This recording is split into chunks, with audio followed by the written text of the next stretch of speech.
मिश्रा जी का विरोध कर रहे हैं, इसका परिणाम बहुत गलत होगा, उनको भुगतना पड़ेगा। ऊपर वाले की लाठी में आवाज नहीं होती है, ये उनको समझना है। जिन पंडित विरोध कर रहे हैं उनकी औरत उपाय कर रही है और उनका काम हो रहा। राजनीति के तहत मेरे विरोधक ने मुझे किसी केस में मुझे मुख्य आरोपी बना के फंसा दिया, तो कम से कम 6-7 साल तो नहीं छूटूंगा।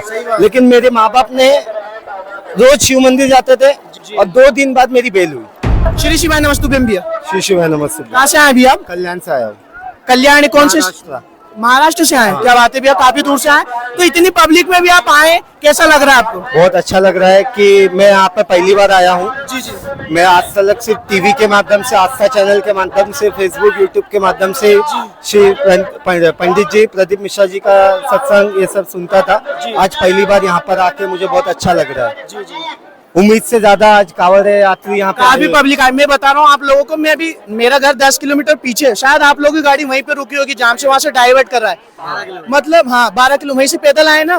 मैं बता रहा हूँ रुद्राक्ष वितरण, जब रुद्राक्ष महोत्सव हुआ था ना, तब भी इतनी पब्लिक नहीं आई थी जितनी आज देखने को मिल रही। अच्छा, ये बात आप लोग भी मानते हैं ना, आप सब लोग युवा है, कि सनातन को इतना जगाने का जो एक मुद्दा उठाया है, उसमें एक बागेश्वर और सबसे जो मेन नाम है वो हमारे मिश्रा जी का है।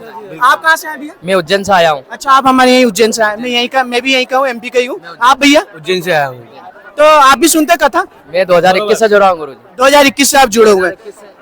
2021 से जुड़ा हूँ और मेरा काम सारा इनके द्वारा ही हुआ है। अच्छा, तो भैया जैसा कि जो लोग मिश्रा जी को बदनाम करने की कोशिश करते हैं, ये तो टोटका वाला महाराज है, ये है वो है, लोगों को फालतू में ये करता है वो करता है, उन लोगों को क्या कहना चाहेंगे? वो विधर्मी है जो उनको बदनाम कर रहा है। आज उनको बढ़ावा आज इसलिए हो गया कि सनातन को जागृत करा, तो उनको इसको देखने को उनको अच्छा नहीं लग रहा। सही है। अच्छा, देखा जाए तो एक एजेंडा भी दूसरे लोग चलाते हैं सनातन को बदनाम करने के लिए, टारगेट वो मिश्रा जी को करते हैं। क्योंकि जैसे बॉलीवुड को भी देखा जाए, उनका टारगेट सनातन रहता है, दूसरे धर्म के लोगों को भी देखा जाए, उनका टारगेट सनातन ही रहता है। पर एक मैं बात आपको बताना चाहूंगा, जैसे मैं IIT JEE की तैयारी करता था, 2 साल मैंने तैयारी की है। तो जैसे ये लोग पूजा पाठ कर रहे हैं, तो लोग सवाल उठाते हैं कि इस पूजा पाठ करने से क्या होता है। हर चीज का ना साइंटिफिक रीजन होता है। जैसे मैं हमारे चैनल पे भी बताने की कोशिश करता हूँ, हर चीज का साइंटिफिक तरीका है। जैसे एक नॉर्मल तरीके से मैं आपको बताऊं, विश्वकर्मा, जैसे जब हम IIT की तैयारी करते थे, तो एक फिजिक्स वाले जो हमारे सर थे, वो IIT रुड़की से उन्हें BTech किया हुआ था और HOD थे फिजिक्स के।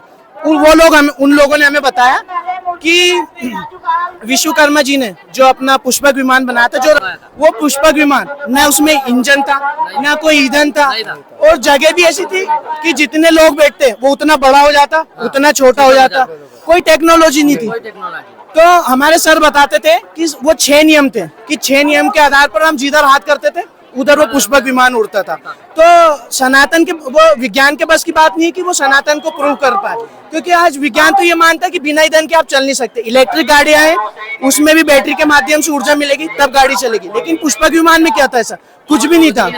तो ये सब चीजों के रीजन है, लेकिन फिर भी लोग एक और तौर पर तरीके से मैं बताना चाहूंगा आपको, एक उदाहरण के तौर पर। विज्ञान कब से बोल रहा है? विज्ञान ने अब प्रूव करा है कि माँ से 5 पीढ़ी शादी नहीं करना चाहिए अपने को, और माँ से 5 पीढ़ी और पिताजी से 7 पीढ़ी, क्योंकि हमारा DNA मैच होता है। ठीक है, ये बात विज्ञान मानता है कि जब DNA मैच होता है और हमारे जो भी संबंध बनते हैं DNA मैच में, उससे 17 तरह की बीमारियां फैलती है। लेकिन जो लोग दूसरे धर्म के जो हमें बदनाम करते हैं, उन लोगों तो में तो भाई बहन में शादी होती है भाई बहन में, तो वो लोग कैसे हमारे सनातन पर एक ही माँ के होके कर लेते? सिर्फ अपनी बहनों को कभी कभार छोड़ते होंगे, वो बाकी नहीं छोड़ते भाई, वो भी नहीं छोड़ते। माँ का दूध, माँ बस खाली माँ के दूध, बुआ की है, मामा की है, बुआ की है। मैं वही बोलता हूँ कि हमारे सनातन में ठीक है, कई लोग ऐसे हैं कि जो देखो ऐसा है, हर चीज के 2 पहलू हैं, दिन है तो रात है। हमारे सनातन में भी कई लोग ऐसे हैं कि जो नहीं मानते सनातन। ठीक है, मत मानो, लेकिन तुम सवाल तो पैदा मत करो, क्योंकि कई चीज ऐसी है कि जो विज्ञान आज प्रूव कर चुकी है हमारी सनातन की। जो हम हमारे श्राद्ध के टाइम पे हम कौओं को भोजन खिलाते हैं, वो हमारे पुत्रों को मिलता है वजह, ये बात विज्ञान भी आज प्रूव कर चुका है। तो एक सनातनी धर्म ऐसा है कि विज्ञान के यदि तौर पे देखें तो वो प्रूव करना हो तो वो तुम्हारी मर्जी, बाकी सनातन से विज्ञान निकला हुआ है, ना कि कोई विज्ञान से सनातन। तो ये हकीकत बात है। आप मानते हैं कि सनातन हमारा सत्य है, सच्चा है। तो भैया आप सभी का हमारे चैनल के माध्यम से जुड़ने के लिए बहुत धन्यवाद। और हम यहाँ जो स्पेशली वीडियो इसलिए बनाते हैं सनातन को जगाने के लिए कि जो लोग हम हैं यहाँ से सीहोर से, स्पेशली मैं यहाँ एक ऐसा बंदा हूँ जो लोग भी यहाँ पे वीडियो बनाते हैं वो मिश्रा जी के खिलाफ बनाते हैं, ये तो टोना टोटका वाला महाराज है, ये है वो है। मैं अकेला यहाँ पे आता हूँ और विज्ञान के तौर पे लोगों को समझाने की कोशिश करता हूँ कि विज्ञान भी हमारे सनातन को मानता है भाई।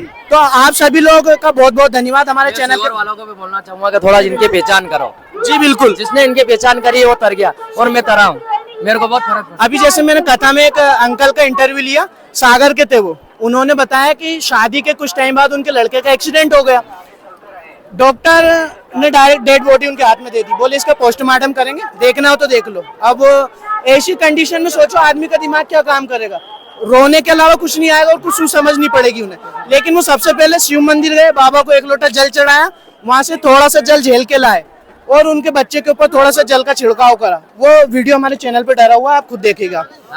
वो उन अंकल ने खुद बताया 2 मिनट बाद जल का छिड़काव करा और उनका लड़का जिंदा हुआ। डॉक्टर ने बोल दिया कि आप ले जाओ, इसका पोस्टमार्टम करेंगे हम, और पोस्टमार्टम रुक गया और बच्चा जिंदा हुआ।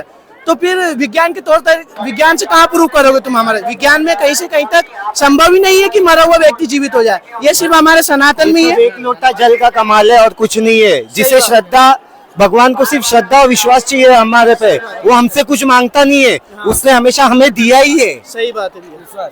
और देखा जाए विज्ञान की भाषा भी समझे हम, जहाँ पर विश्वास आपका अडिग है वहाँ आपका सबकॉन्शियस माइंड काम करता है। आपने सुना हो 45 दिन के बारे में, जो चीज भी आपको चाहिए 45 दिन वो सोचो कि वो चीज मेरे पास है। गाड़ी चाहिए तो सोचो कि 45 दिन मेरे पास गाड़ी, 46वें दिन आपके पास वो गाड़ी होगी। वहाँ आपका सबकॉन्शियस माइंड काम करता है। तो फिर जहाँ हमारा विश्वास इतना अडिग होगा तो ये गाड़ी घोड़े तो सब नॉर्मल चीज है। मेरी गुड़िया श्री शिवाय नमस्तुभ्यम बोल के 21 बार बोल के गई थी यहाँ से। मैं 2 महीने से पुरानी गाड़ी ढूंढ रहा था, अचानक गुरु पूर्णिमा के दिन एक दिन पहले गाड़ी बुक भी हो गई, फोन पे व्हाट्सएप पे पेमेंट भी डल गया, वो स्विफ्ट डिजायर नहीं है, गुरु पूर्णिमा के दिन आ भी गई। सही बात, मतलब छोटी से छोटी है, फिर किसी भी बात पे आप यदि भगवान पे विश्वास है तो वो काम आपका होता है। साथ में ये जरूरी है आपको मेहनत करनी पड़ेगी। एक्सपीरियंस बता रहा हूँ, मैं एक राजनीतिक दल से जुड़ा हुआ हूँ। राजनीति के तहत मेरे विरोधक ने मुझे किसी केस में मुझे मुख्य आरोपी बना के फंसा दिया। तो सबने कहा कि कम से कम, क्योंकि मुख्य आरोपी मैं बना तो कम से कम 6-7 साल तो नहीं छूटूंगा। लेकिन मेरे माँ बाप ने रोज शिव मंदिर जाते थे, उन्होंने, मेरे पिताजी ने 40 दिन हनुमान चालीसा का पाठ किया और ये सुंदरकांड का पाठ किया। 41वें दिन उन्होंने हवन किया और 2 दिन बाद मेरी बेल हुई। इससे बड़ा चमत्कार मतलब कुछ हो ही नहीं सकता। ये चमत्कार है, नहीं तो क्या है भाई। मैं बोलता हूँ, मैं खुद मतलब मैं पहले पूजा अर्चना सब करता था, खाली मैं कहीं आता जाता नहीं था। मैं मतलब किसी धाम पर नहीं आता था, भगवान के यहाँ पे सब मंदिर दल सब जगह जाता था, लेकिन सत्संग कथा किसी वाचक का नहीं सुनता था। लेकिन ये जब से मेरे साथ हुआ है ना, तब से मैं रोज सुनता हूँ, जैसा टाइम मिले वैसा सुनता हूँ। काम धंधे से जैसी। और मिश्रा जी ने कितनी अच्छी बात बताई, नहीं सुन सकते तुम, जैसे मंदिर में दर्शन करने नहीं जा सकते तो शिखर के दर्शन कर लो, नहीं है। सही बात है। और मान लो कथा भी नहीं सुन सकते, निकल चलते फिरते कान में भी आवाज जा रही तो वो तो जीव का उद्धार करती है। तो इन बातों में कहीं ना कहीं सच्चाई है, और ये बात हमारे ऋषि मुनि पूर्वज पहले बता चुके हैं।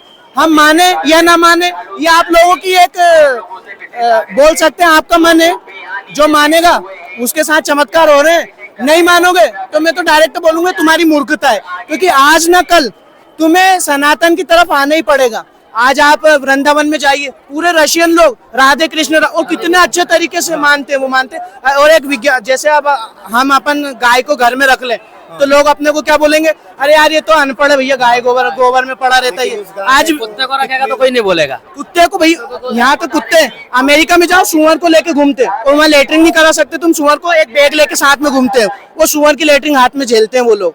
और विज्ञान आज इस बात को प्रूफ कर चुका है कि जब मान लो परमाणु बम से अटैक हुआ तो एक गोबर ही एक ऐसी चीज है जो परमाणु बम का जो रिएक्शन होता है ना वो झेल सकता है। जैसे परमाणु बम यहाँ फूटा तो लगभग ये मानिए कि 30 किलोमीटर तक टेम्परेचर हो जाता है 300 डिग्री सेल्सियस, 35-40 डिग्री सेंटीग्रेड में शरीर जलने लगता है, 300 डिग्री सेंटीग्रेड में सिर्फ कंकाल बचेगा आदमी का। उसके बाद गामा किरणें, अल्फा किरणें ये निकलती है, जैसे एक एक्स किरणें निकलती है। जब हम एक्सरे निकलाते हैं तो वो सिर्फ 6 6 या ऐसी कुछ मात्रा में रहती है।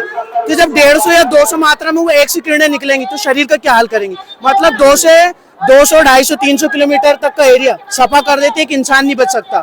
और उसके बाद भी जो उसका रेडिएशन है वो हमारी 7 पीढ़ी झेलती है, उसके बाद भी उसका इफेक्ट रहता है। और सिर्फ गोबर, आज भी उसका हिरोशिमा नागाशिमा, लेकिन सिर्फ एक गोबर ही एक दुनिया में एक ऐसी चीज है जो परमाणु बम का रेडिएशन झेल सकता है। तो हमारा गोबर, कई लोग बोलते हैं, मुझे कमेंट में पता है कि मैंने मुस्लिमों के लिए एक वीडियो बनाया तो उन लोगों ने मुझे क्या बोला, गाली रखी, बोलते तुम तो गोबर खाने वाले हो, गोबर भक्त हो, मूत्र पीने वाले हो। तो मैं उन लोगों को बता रहा हूँ कि हमारा गोबर भी एक इतने फायदेमंद है कि उससे परमाणु बम का रेडिएशन भी रुक सकता है। दुनिया में और कोई सी चीज नहीं है। तो हर छोटी से छोटी, बड़ी से बड़ी चीज हमारी सनातन से जुड़ी है। और देखा जाए तो हर चीज सनातन है। बाकी दूसरे धर्म जो हम लोगों पर मुद्दा उठाते, सवाल खड़ा करते हैं, वो सिर्फ एक पंथ है जो पीढ़ी दर पीढ़ी शुरू होते गए हैं। उनका कोई धर्म नहीं है, धर्म एक ही है जो सनातन धर्म है। भाई मैं एक बात बोलना चाहूंगा। हाँ भैया, लोग जो मुस्लिम अगर धर्म के होते हैं वो एकजुट रहते हैं। हमारा हिंदू कब एक होगा? तो वो हिंदू को जगाने का काम ही सिर्फ 2 लोग करते हैं, बागेश्वर धाम जी और पंडित मिश्रा जी। बरोबर। अच्छा, जो लोग अधिकतर मैंने देखा है, जैसे ज्योतिष लोग हो गए, वो लोग भी ज्यादा सवाल खड़े करते हैं कि अरे वो तो टोना टोटका महाराज ही है। अब उन्हें दुकान बंद हो गई है ना वही भाई, मैं बता- उनकी दुकान बंद हो गई है। बंद हो गई पूरी। आज कितने पंडितों ने वो जो काल सर्प दोष, ये जो पूजा पाठ होती थी ना, ये सब एक लोटा जल में काम आला हो रही है। आप तो अब उन लोगों की दुकानें बंद हो गई तो मिश्रा जी पे सवाल उठाते हैं। सही बात। आज जैसा हर पंडित आज शिव पुराण लेके बैठा है, नहीं तो सालों से छुपी हुई थी। किसने उठाई थी? इनने उठाई है। कोई दूसरा पंडित थोड़ी आया शिव पुराण उठाया, किसने बताया था? कि किसी ने शिव मंदिर बंद पड़े थे, बंद पड़े थे, ताले लगे हुए थे, कुत्ते सोते थे। आज पंडितों जिन पंडित विरोध कर रहे हैं उनकी औरतों ने उपाय कर रही है और उनका काम हो रहा पशुपति व्रत कर ही नहीं कर है। रही है। वो सारा उपाय और आज तक किसने सुना था पशुपति व्रत के बारे में? सुना था ये पंडित। किसी को नहीं पता था। और ये उपाय सब लिखे हुए हैं। मुझे खुद पे विश्वास नहीं हुआ तो मैं शिव पुराण घर पे लेके आया और पढ़ने जब स्टार्ट किया तो वाकई में ये उपाय लिखे हुए मैं हैं। जेल में था ना, हाँ। वहाँ पे जो बंदी है, कैदी है, हाँ। वो खुद आज के डेट में भगवत गीता और शिव पुराण पढ़ने लग गए। जेल में यहाँ तक कि शिवलिंग बनाया गया। महाशिवरात्रि थी तो वो जगह लेके हमने अधिकारी जो वहाँ के हैं, बड़े अधिकारी, उनसे परमिशन लेके उन्हें मना कर रहे थे, तो हमने कहा नहीं, हमें बनाना ही है, सही बात। कुछ भी हो जाए। हमने शिवलिंग बनाए वहाँ पे, रोज एक भैया बिल्कुल। श्री शिवाय नमस्तुभ्यम। हम यही कहना चाहते हैं कि ये जो जी मिश्रा जी का विरोध कर रहे हैं, इसका परिणाम बहुत गलत होगा। उनको भुगतना पड़ेगा। ऊपर वाले की लाठी में आवाज नहीं होती है, ये उनको समझना है। वो मिश्रा जी का विरोध नहीं कर रहे, हिंदू सनातन धर्म का विरोध कर रहे हैं। भैया सभी लोग शिव राह करके हमारा चैनल है, मेरा नाम राहुल है। तो शिव और राह मिला के मैंने एक चैनल बनाया हुआ है। 45,000 हमारे इंस्टाग्राम पे फॉलोवर हैं। हाँ, शिव SHIVRAH करके मेरा फोटो आ जाएगा। मैं खुद फैक्ट वाले सनातन से रिलेटेड विज्ञान की भाषा में प्रूव करने की कोशिश करता हूँ। आप सब लोग देखिएगा और वीडियो शेयर करिएगा ताकि सभी लोगों तक हमारे वीडियो पहुंच सके ना। श्री शिवाय नमस्तुभ्यम। आप सभी लोगों का हमारे चैनल के श्री शिवाय नमस्तुभ्यम किया। तो देखा दोस्तों, बहुत सारे लोग हमारे साथ जुड़े और सबने अपने साथ जो भी इंसिडेंट हुए हैं, आप यार चमत्कार बोल लो या फिर अंधविश्वास बोल लो, आपकी मर्जी। हम तो इसे चमत्कार बोलेंगे। हमें बाबा भोलेनाथ पर विश्वास है, मिश्रा जी पर विश्वास है, तो हम इसे एक चमत्कार ही बोलेंगे। तो चलिए, हम वीडियो बनाते रहेंगे यहाँ पर हमारे चैनल के माध्यम से। सभी लोग ये वीडियो जरूर देखिएगा आज कांवड़ यात्रा का। और सभी लोग वीडियो ज्यादा से ज्यादा शेयर करें, लाइक करें और कमेंट में श्री शिवाय नमस्तुभ्यम जरूर लिखिएगा। तो चलिए, मिलते हैं नेक्स्ट वीडियो में। श्री शिवाय नमस्तुभ्यम।